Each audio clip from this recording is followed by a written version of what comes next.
El momento que les estamos mostrando tiene que ver con el día a día de muchísimas personas. Estamos en la redacción de VTelevisión, estamos en nuestro puesto de trabajo y emprendemos una desesperada búsqueda porque el programa está a punto de empezar. No se preocupen, no se les ha estropeado el televisor. Esto es lo que ve, o más bien, lo que malamente ve una persona miope cuando no tiene puestas las gafas y lentillas. Esa sensación de que todo lo que nos rodea tiene a lo lejos un aspecto de nebulosa. Está borroso. El alivio llega cuando entramos en plató porque allí es donde nos hemos dejado lo que tanto buscamos. Comprenderán que son, por supuesto, nuestras gafas. De repente, cuando nos las ponemos, la realidad adquiere otra claridad. Este es un experimento para que se hagan una idea de cómo ven esos muchísimos miopes que nos rodean.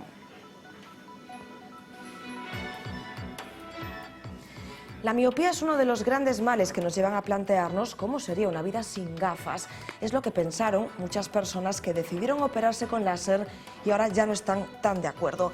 Pero antes de contarles nuestra próxima historia, vamos a empezar, como siempre, por el principio. Paloma. Sí, las consecuencias de la miopía las conocemos especialmente aquellos que la padecemos, pero ¿por qué se produce esto? Bueno, se produce por un defecto del ojo. En este gráfico pueden ver algunos de los componentes del ojo humano. Posee una lente llamada cristalino que se ajusta según la distancia, un diafragma que se llama pupila y que es por donde penetra la luz, y un tejido sensible a esa luz que es la retina. La luz penetra en el globo ocular por la pupila, atraviesa el cristalino y se proyecta sobre la retina. Pues bien, en un ojo miope como este, la luz que entra por el ojo se enfoca delante de la retina en lugar de sobre la retina, como debería ocurrir en un ojo normal. Ocurre porque el globo ocular es demasiado largo o también porque la córnea o el cristalino tienen una forma anormal. Esto es lo que produce la visión borrosa. Hay varias técnicas para la corrección de la miopía, pero la que se utiliza más habitualmente es la LASIK o LASIK. Un láser sofisticado modifica la curvatura de la córnea, la lente que tenemos en la superficie del ojo. Produce un cambio en esa lente y así se corrigen las dioptrías. Lo que se hace con ese láser es tallar una lentilla sobre el ojo, cambiar la curvatura de la córnea. Si se hiciese directamente en la parte delantera sería muy doloroso, así que se levanta una lámina de córnea y se talla la siguiente capa para después volver a colocar la lámina. Desde el 2009 se han realizado más de 28 millones de operaciones de este tipo en el mundo. Miopía, hipermetropía o astigmatismo son algunas de las dolencias que se pueden operar con el láser y, como les contábamos hace tan solo unos minutos, hay a día de hoy afectados que lo están pasando muy mal porque después de haberse operado con láser han tenido importantes secuelas, tienen a día de hoy. Se lo vamos a preguntar precisamente a la persona que preside el colectivo de afectados, se llama Asociación Española de Afectados por Intervenciones de Cirugía Refractiva, está ahora mismo en un proceso importante de construcción, hoy nos acompaña y es Alejandro López. Alejandro, ¿qué tal? Buenas noches. Hola, ¿qué tal? Buenas noches. Tú eres una de esas personas, como muchas, en la que nos incluimos Paloma y yo, que vemos mal, sí, y que un día dijiste, me voy a operar con este negocio y este mega invento que es el láser. Tú tenías miopía, te operaste, ¿y qué sucedió a partir de ahí? Porque te han quedado daños importantes en los ojos. ¿Qué te pasa? Sí, bueno, pues yo tenía miopía, ¿no? Tenía 6,25 dioptrías, usaba gafas y lentes de contacto. El caso es que un día, bueno, se me rompieron las gafas y en vez de comprarme otras, pues decidí ir a una de estas clínicas y me recomendaron, tan publicitadas, claro, en el que el cartel de fuera era olvídate de las gafas para siempre, verás el mundo mejor, cosa que es falsa y que después podemos hablar en todos los casos, además. Y bueno, entré en esta clínica, me lo vendieron muy bien, o sea, simplemente me explicaron con un dibujito que iban a levantarme la córnea y hacerme con un láser, lo que explicasteis aquí, no me explicaron absolutamente nada más. Yo después me dieron un consentimiento informado, eso sí, todo redactado y todos los problemas que podría haber. Sí. No hablaban de porcentajes en el consentimiento informado, en ninguna clínica lo hacen porque si no estarían ante un problema porque el cliente solamente que se echaría para atrás, en función de porcentajes. Ahora hablaremos un poco de lo que os dicen. Y bueno, yo fui a mi casa y vi el consentimiento y evidentemente me eché un poco para atrás. Llamé por teléfono y me negaron los riesgos. Tú tranquilo, que eso no pasa casi nunca, que eres un caso ideal, eres óptimo, eres un ojo perfecto para operar. Bueno, pues a día de hoy, aparte de tengo una serie de problemas que son la visión nocturna, no puedo conducir de noche.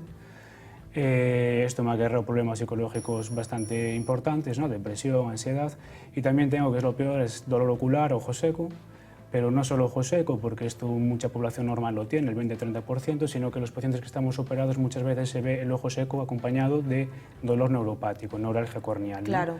Es que he leído en una entrevista que decías que eran como si te clavasen agujas, digo, para que la gente nos entienda del dolor constante que puede ser eso, ¿no? Sí, o sea, el dolor, perdón, puede variar según el momento del día, también según el paciente, pero muchas veces se refiere así, o sea, es decir, como si tuvieses una aguja o varias agujas clavadas en ambos ojos, ¿no? En un ojo puede ser más o menos. Sensación de punzamiento, de presión constante, y esto pues 24 horas al día, ¿no? Claro. Solo se calma un poco cuando duermes y despiertas un poco por la mañana, pero... No sé si me permites, Alejandro, decir que esta tarde, cuando hemos hablado por teléfono, me voy a meter en tu vida, una de las primeras cosas que me dijo Alejandro es, perdona, que estoy en la cama. Era porque te encontrabas mal, ¿no? Sí, justo cuando me llamaste estaba en la cama porque no aguantaba el dolor. Entonces pues decidí meterme en cama para dormir un par de horas y así un poco paliar lo que es el dolor, ¿no? El dolor. Para que sigamos entendiendo tu caso, Alejandro, que es el de muchas personas, ¿cómo te ha afectado en tu vida? Porque tú estabas estudiando, ¿no? Sí, yo, bueno, estaba estudiando psicología, la carrera de psicología. Había retomado los estudios después de haberlos dejado y me había puesto a trabajar, retomé los estudios y bueno, ahora me faltaban 2 asignaturas y el trabajo de fin de carrera. Hasta el momento en que puse un pie en una de estas clínicas, me operó y a partir de ahí pues abandoné la carrera, parte de mi vida social y realmente pues mi vida hoy en día está muy afectada y se reduce prácticamente a estar en casa y ir sobrellevando el dolor y los días que tengo menos dolor pues intentar hacer un poco más de vida normal. Claro, yo entiendo, lo explicabas antes, se firma un consentimiento firmado, pero... Llega un momento en el que tú, entiendo que detectas que te pasa algo que ya no es normal, porque entiendo que hay un periodo de recuperación en el que, bueno, pueden pasar ciertas cosas, pero ¿en qué momento tú dices, esto ya no puede ser normal? Entiendo que vas a la persona que te operó y ¿qué te dice? Sí, o sea, yo ya empecé a los 2 meses cuando seguía viendo mal, ¿no? Decían que aún era normal, a los 4 meses era normal, y yo ya empecé a sospechar, a los 5 meses normal, yo veía que la visión no mejoraba, el dolor apareció a los 8 meses más tarde.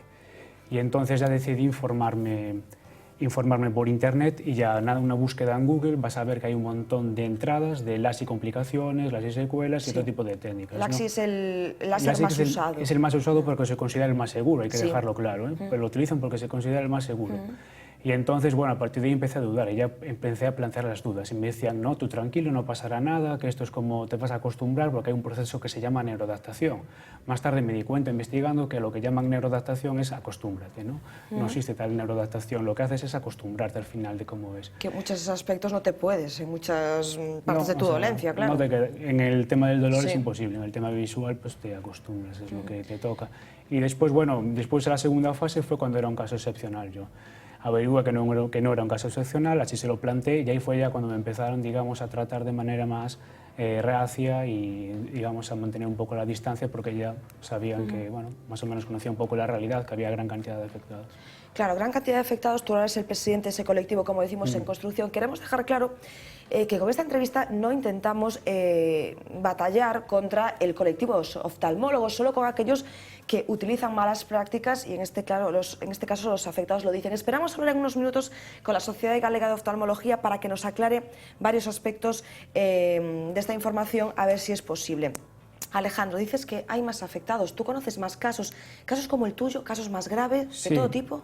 O sea, hay de todo tipo, sí. O sea, por ejemplo, retomamos lo que decía la asociación hace 4 o 5 meses y hemos contactado pues a lo mejor con más de 100 pacientes afectados, ¿no? Y tenemos un foro con 400 personas. Muchos todavía no se han pronunciado porque además muchas personas tienen miedo a hablar porque les llegan amenazas judiciales de las clínicas por contar su experiencia, lo cual también es un maltrato psicológico.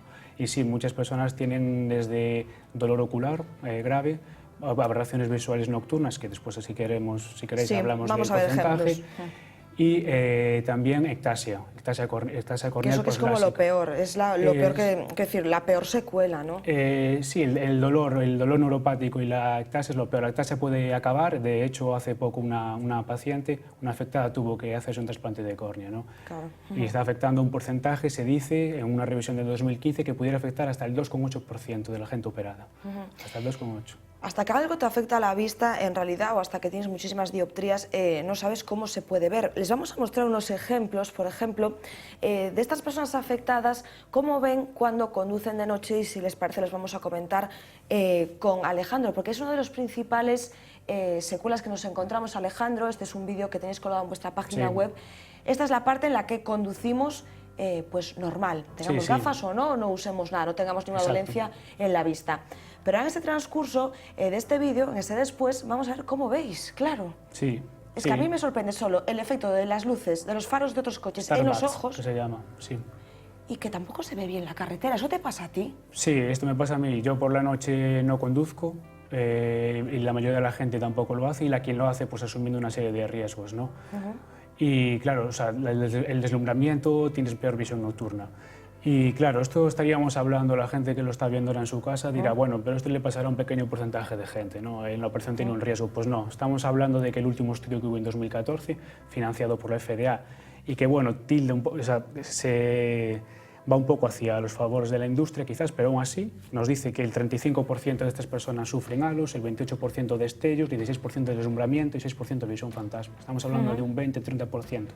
Y otros estudios que señalan que el 20% tiene, por ejemplo, dificultades para conducir de noche. 20 de cada 100 que se operan. Claro, una cosa así como tan cotidiana. Claro. Vamos a ver otro ejemplo que acabas de mencionar, que es precisamente qué es la visión fantasma, porque yo no lo sabía y para mí es como básicamente ver doble, ¿no? Sí, sí, es similar, no es ver doble, pero sí, ahí vemos, por ejemplo, la luna, eso sería un poco de visión fantasma. Esto sí se ve claramente, ¿no? Parece como que se mueve el objeto, ¿no? El elemento. Sí, ves como si fuese menos nítido y como un reflejo, ¿no? El propio reflejo de ese objeto. Eso también es visión fantasma y también un poco visión borrosa. Y esto le ocurre al 6%, ¿eh? Es un estudio, el último estudio en 2014 que hubo, el gran estudio en Estados Unidos. Y hablábamos, El 6%. Alejandro, de otro asunto que quiero que me expliques, que son esas tablas de letras que todos hemos visto en nuestro oftalmólogo cuando nos gradúa la vista, y que dicen, pues eso, estas tablas que a mí me parece un método muy sencillo, pero por lo visto funciona para saber pues cuánto vemos, sobre todo de menos, ¿no? Esto digamos que es el primer paso, este es el primer y el segundo paso, el que estamos viendo, que vemos como las tablas pues ya tendríamos problemas para verlo. Pero lo que pasa es más bien en el tercero que va a aparecer ahora, ¿no? Sí. Es este. Claro, aquí vemos, bueno, esta es la única prueba visual que te hacen antes y después, ¿no? De los cirujanos refractivos, y evidentemente pues con una clara intención, que es no dar importancia al resto de la calidad visual, que no solo es la potencia visual, es decir, ver estas letras. Pues bien, tú si ves la línea 8, que es 20-20, verías un 100%. Por ejemplo, Pues en estos ya son extremos. Sí, este ya es un poco extremo, pero en las anteriores se podía ver cómo podías ver hasta la última línea, hasta el 20-20, pero al mismo tiempo estabas viendo dos veces esa línea, ¿no? Por ejemplo, bueno, ahora vemos aquí que esta es la primera tabla, esto sería una visión perfecta, ¿no? Aquí ves bien, 20-20 sería que ves la última línea, pero aparte tienes una calidad visual, aquí ves 20-20, sí, pero ya empiezas a ver doble las letras, pero ellos te van a decir que ves 20-20, que es lo que anuncian. Ah, que aunque lo veas doble, si tú distingues las letras, tú ves 20-20, es suficiente. ves 100%, aquí también se siguen viendo las letras. Claro, ¿no? claro, Bueno, claro. yo no las veo, pero bueno, creo que en casa se pueden ver, y eso es una visión 20-20 que es en base a lo que se anuncia en las clínicas. Alejandro, yo entiendo que habéis 20-20. pedido opinión de otros oftalmólogos que no tienen nada que ver, porque hay que decir que las operaciones con láser se hacen muchas bien, por supuesto, y otras mal en las clínicas privadas. ¿Qué os han dicho otros oftalmólogos pues, que están un poco al margen de este negocio del láser? Bueno, pues en privado muchos sí que se manifiestan que se estaba analizando mucho la operación. Por ejemplo, hay muchas anécdotas, ¿no? Por ejemplo, que estés en la consulta, le estés contando tus problemas y te señalen las gafas y te digan ¿por qué crees que nosotros llevamos esto? Es bastante curioso. Pero bueno, sobre todo en esto hace referencia, por ejemplo, a un doctor que es en Estados Unidos, que es Morris Wasley, que estuvo en el proceso de aprobación de los dispositivos láser en el 97 y fue quien aprobó los dispositivos láser con su equipo, ¿no? Pues hoy en día es uno de los máximos detractores y pide que se paralice totalmente. En Estados Unidos. Sí, porque dice que la industria manipuló los estudios, él mismo, y unos trabajadores de la FDA, que la FDA es quien aprueba estos dispositivos. Por tanto, digamos, los máximos encargados de haberlos aprobado hoy son los máximos detractores. ¿Y por qué? Porque considera que lo que vimos ahora, que a los nocturnos va a ver mal de noche, ver visión fantasma, las empresas, las industrias lo consideran efectos secundarios simplemente. Y no secuela, que y no ahí está la ahí está el importancia. kit de la cuestión. Si fuesen secuelas no se podría haber aprobado esos dispositivos porque no se admitirían más de un 3%, que es lo que denuncia Morris Wasley, pero ellos lo consideran efectos secundarios y no son efectos secundarios, no son temporales y afectan directamente al objeto de la operación, que es ver bien. Al final es una cadena, al haber firmado un consentimiento porque tú te consideras bien informado, después te encuentras pues con problemas, tú las consideras secuelas, al haber ese consentimiento otros les consideran efectos secundarios. Alejandro, muy importante, quiero que me cuentes esa experiencia que tuviste en Reino Unido porque aunque en España no se habla mucho de esto, aunque el colectivo de afectados es grande, en Reino Unido sí, ¿no? El Parlamento. Sí, estuvimos hace poco, bueno, estuve yo hace el 14 de octubre, hubo una sesión, un encuentro en el Parlamento británico entre víctimas, periodistas también estaban presentes y diputados, entre ellos destaca John McDonnell, ¿no?, que es el líder de la oposición. Y lo que se está pidiendo, lo que se está iniciando es llevar a cabo una regulación mayor en torno a la cirugía refractiva, tanto en publicidad como en consentimiento informado, que se entreguen hojas de información al paciente estrictas, por ejemplo, con los porcentajes de secuelas que existen y que, por ejemplo, las tengo aquí, que aquí no las entregan. Y también, al fin y al cabo, controlar todo mucho más esto y que haya más inspecciones, porque, por ejemplo, en Reino Unido, una asociación de consumidores que es Which aseguró, tras una investigación, que 1 de cada 3 clínicas no informaban de los riesgos y la otra, 1 de cada 3 otras, pues que informaban más de los riesgos, o sea, que solo 1 de cada 3 informaba bien. ¿Te sorprendió que allí hubiese tanto interés? Yo entiendo que os sentisteis reconocidos de decir, pues igual en España deberían mirar nuestro caso, ¿no? Sí, o sea, allí están como unos pasos por delante, no solo en Gran Bretaña, que también aparte en el campo mediático, por ejemplo, en Francia, en Envoyé Especial, es un programa famoso de la France 2, y también hicieron un reportaje sobre la cirugía refractiva y los problemas. También la BBC también se dedicó a esto, hizo una cámara oculta en la que quedó al descubierto una de las grandes compañías, como mentían.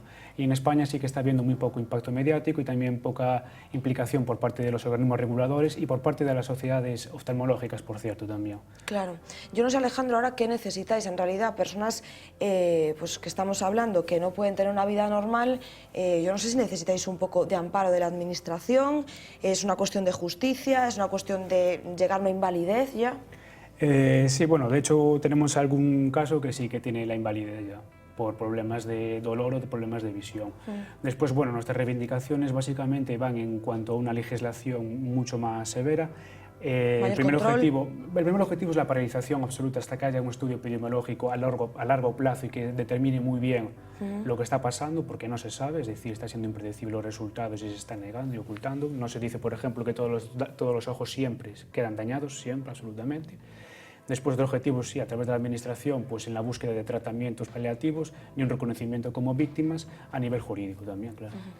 Alejandro, muchas gracias por haber estado hoy Más que Contar y traernos esta historia que, a pesar de que tú representas a un colectivo, también es tan personal para ti.